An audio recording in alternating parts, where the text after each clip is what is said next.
Stillwater's Morning Scramble. Glad to have the mayor in. Will Joyce is in this morning. Good morning, Steve. What have you been up to lately? Oh, just lounging around, taking some time off. Yeah. That's not true. God bless all our leaders, and I mean that sincerely.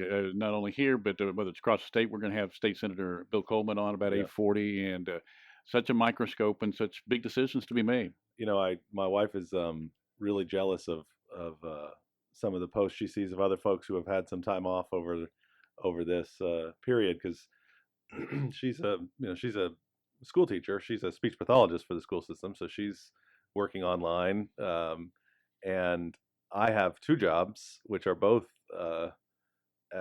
more busy than they normally are. One of them, the mayor's job, is way more busy than it normally is. I was hoping you were including that, and I didn't know whether you were a moonlighter as well as your regular job. No, I have just those two jobs, being the mayor and my day job, but they're both busier than normal. So, we see all these, people like, oh, we had some extra time because we're not doing anything else, and we're, doing all these home improvement projects or whatever, and we're sort of like, just scrambling to keep up. I have thought about that because, and so many, especially in the healthcare, where they have no time. Yeah. Where people are coming out of retirement to do it. Yeah. And you see all this, and it's either seems like feast or famine, and then you have other people that are going, I'm going stir crazy. Yeah.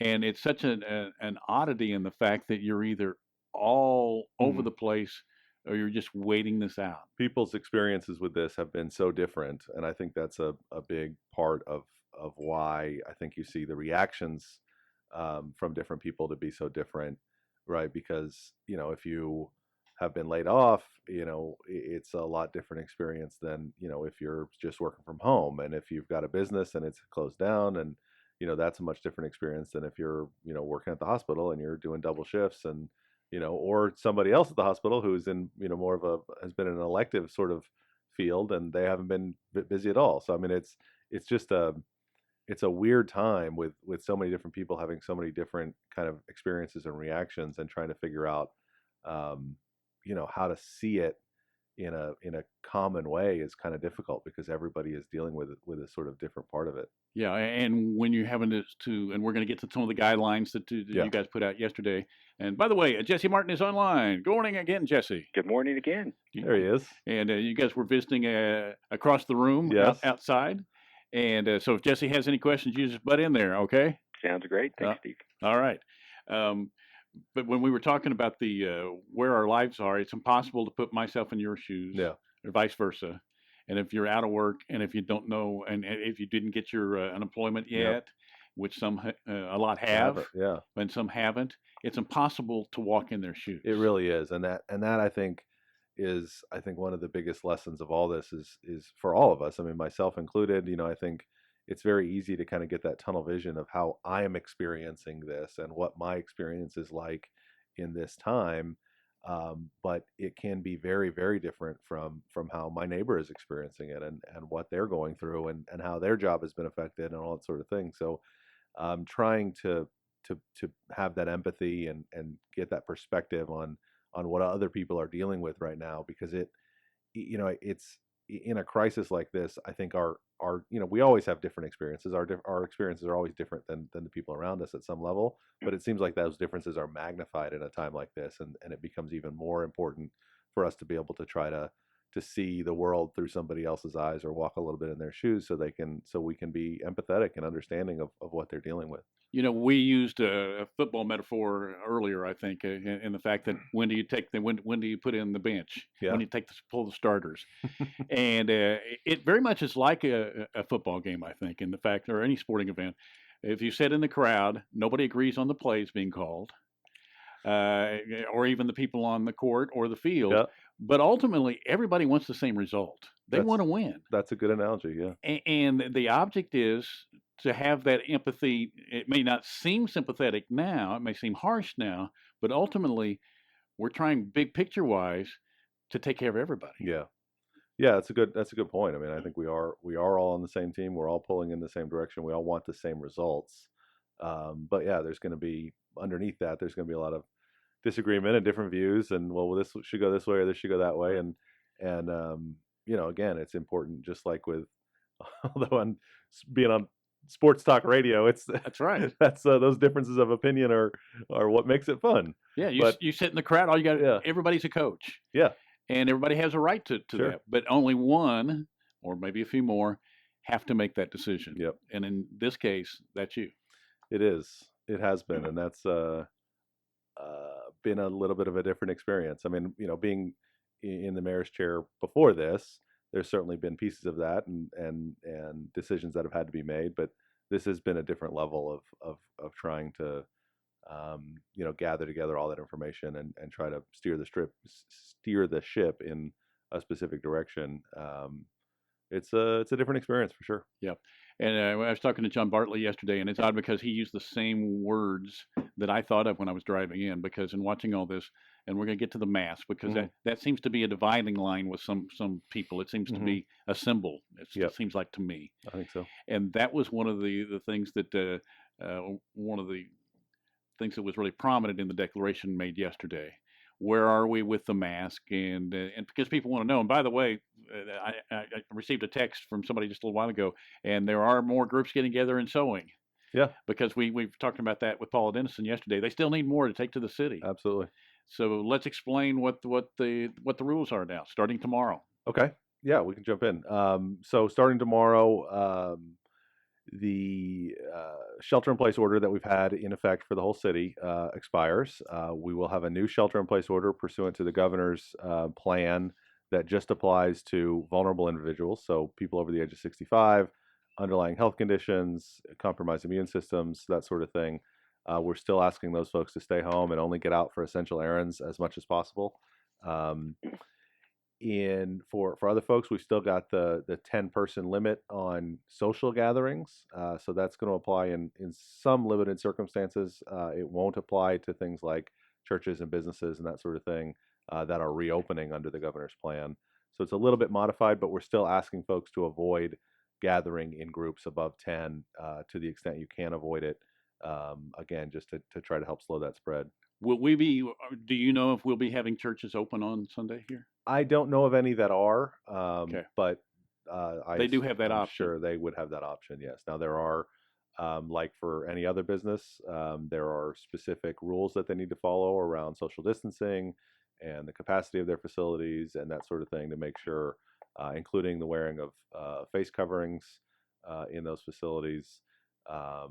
To try to, again, to help mitigate that spread as we get back out there. And so, we can, the way we're doing face coverings in Stillwater, there's not like a blanket requirement that you have to wear a face covering whenever you leave your house.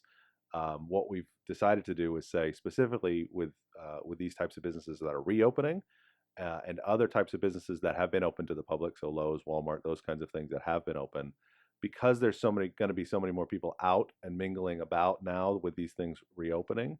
The best way we can help decrease the chance of the virus spreading in these conditions is to require people to wear face coverings when they're in those businesses, when they're in situations where they're going to be mingling potentially with people on a personal basis. So what we've asked is that businesses, basically require folks who come in to be wearing face coverings. So there's not a blanket order that says you have to wear one every time you're outside of your house. It says to the business, you need to require people who come into your business to be wearing a face mask. Okay, I just had you heard a ding there? I did, yeah. And it's a very relevant question, I think, about the parks, tennis courts, and that type of stuff. So parks are stuff that was open, certainly continues to be open. So walking trails and just open space in parks is open. We are reopening tennis courts. Tennis is one of those, games that you're certainly distanced apart. You do share tennis balls, so you still need to be careful. But it doesn't involve a lot of personal contact in terms of playing the game itself. So those will be back open starting tomorrow. Other sports facilities and park playground equipment, that sort of thing, will remain closed at this point in this stage, which is in line with the governor's suggestions as well. What has been the case with the golf courses? Golf courses have never closed. Yeah, we've never closed them in Stillwater. We did put. They adopted, so we kind of talked about this and talked to the golf courses, talked to the folks out at Lakeside and said, what kind of measures can you put in place? They adopted one person in a cart. Yeah. Flag sticks aren't being touched. You're not pulling the flag, pulling the pin when you're putting. You're supposed to leave the stick in, and there's like a thing at the bottom of the cup to keep the ball from falling all the way down, so you can reach in there easier.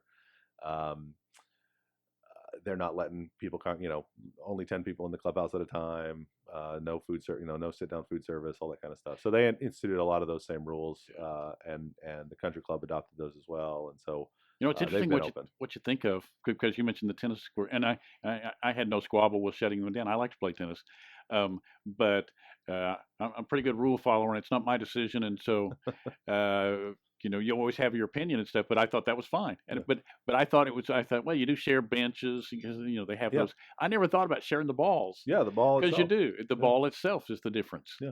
So because I thought, you are far apart. And, the distancing, you can make sure of that. But I never really even I didn't think that much about it, but I never tied the tennis ball together. I mean, that's one of the things, what's been so interesting about this whole process is trying to, walking through when the CDC makes recommendations or different people make recommendations around what should close and what should open.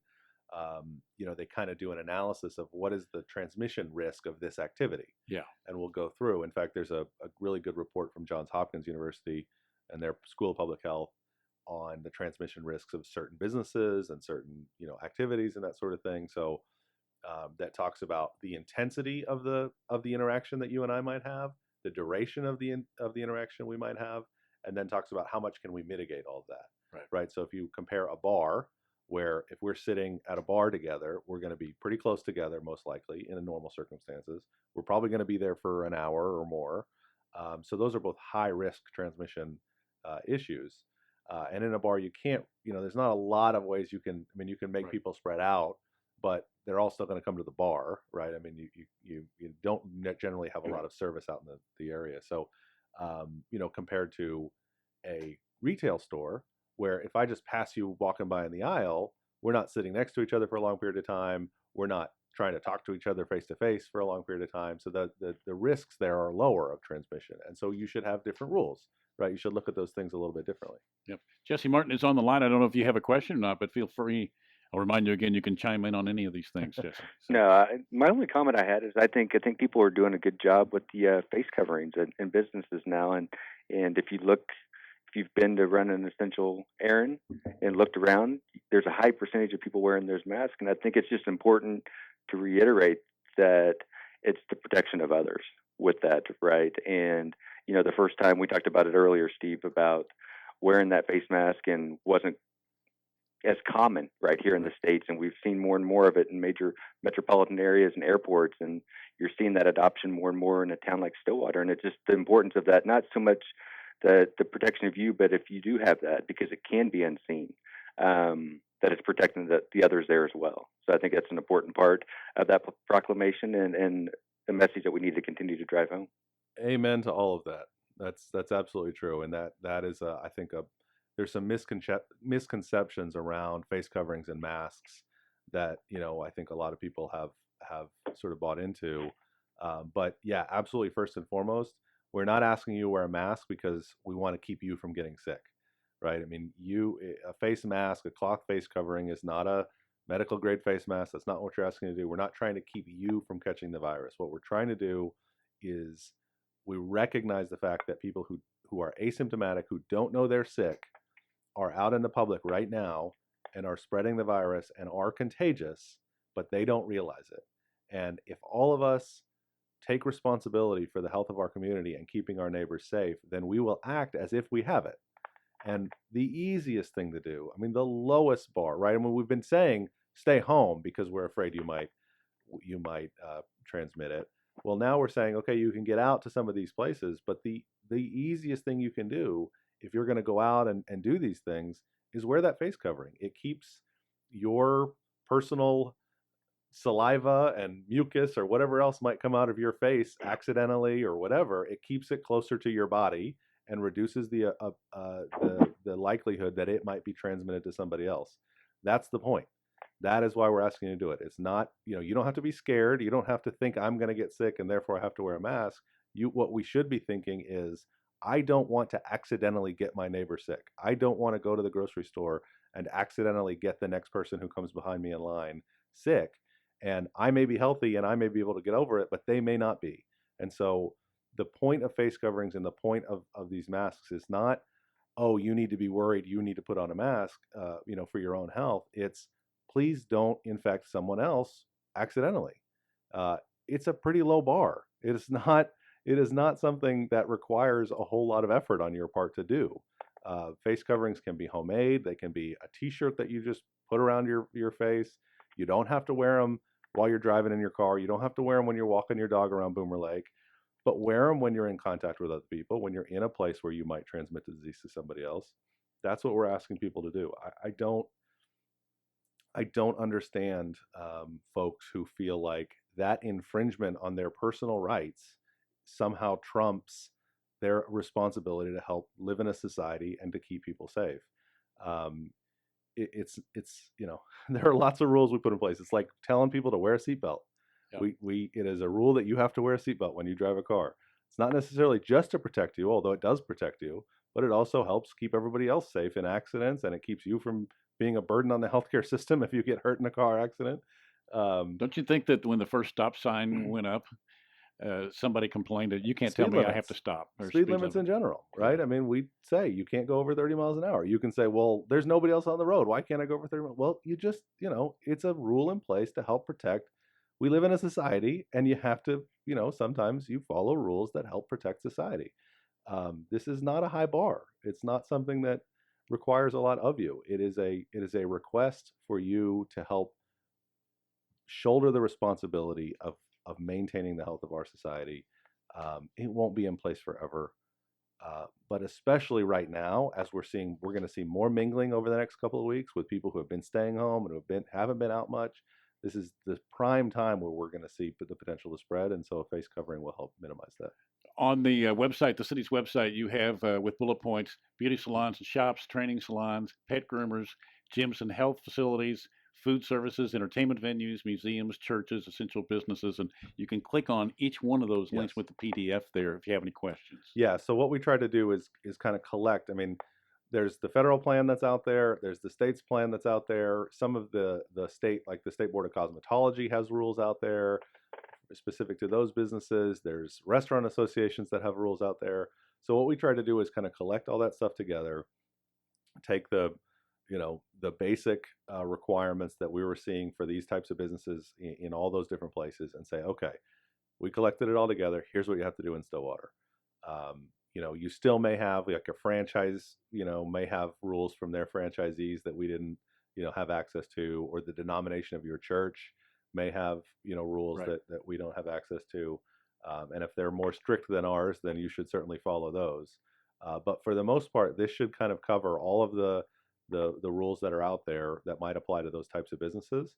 And there's a checklist behind all that you can, fill out, and you can say, okay, here, we did all this stuff. And people can see that you're following those rules, and you shouldn't have to go a bunch of other places to try to find out what to do. 12:01 tomorrow. You think it'll look different tomorrow in Stillwater? Yeah, I think we'll see more people out tomorrow for sure. Although I know that there's a lot of businesses that are going to still wait a few days or maybe another week before they're ready.